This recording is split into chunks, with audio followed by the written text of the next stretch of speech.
નમસ્કાર મિત્રો, ગુજરાતની અંદર તમે જાણો છો કે અત્યારે ભાવનગરની અંદર દારૂ નઠ્ઠાકાંડ ચાલી રહ્યું છે, જેની અંદર નકલી દારૂ પીવાના કારણે અમુક લોકોની તબિયત બહુ જ ખરાબ થઈ છે। ત્યારે અત્યારે જિગ્નેશ મેવાણી દ્વારા જે પીડિતો છે એમને સિવિલ હોસ્પિટલની અંદર મુલાકાત લેવામાં આવી રહી છે। જ્યારે જિગ્નેશ મેવાણી અત્યારે ડૉક્ટરો જોડે શું વાત કરી રહ્યા છે, શું ચર્ચા કરી રહ્યા છે, તમે વિડીયોની માધ્યમથી જોઈ શકો છો।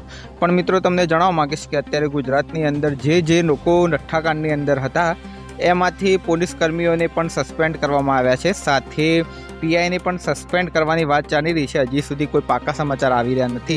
ત્યારે જિગ્નેશ મેવાણી સરકાર ઉપર શું પ્રહાર કરી રહ્યા છે, શું પ્રહાર કરશે તે વિડીયોને આ માધ્યમથી આપણે જાણીશું આગળના।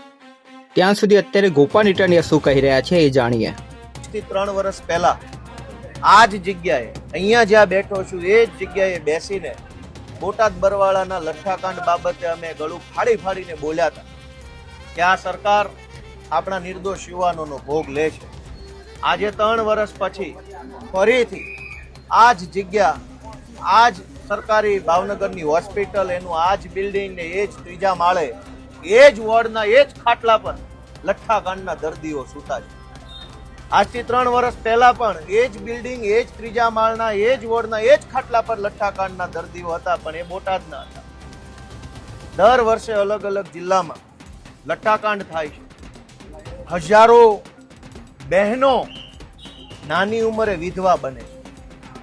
આ ભાજપની સરકાર હિન્દુઓના નામે મત માગે છે।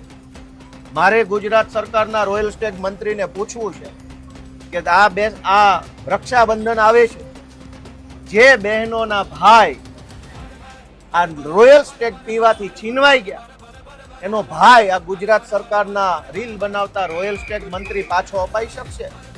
ગોપાલ ઇટાલિયાનો આ વિડીયો જોયા બાદ મિત્રો તમે સમજી જ ગયા હશો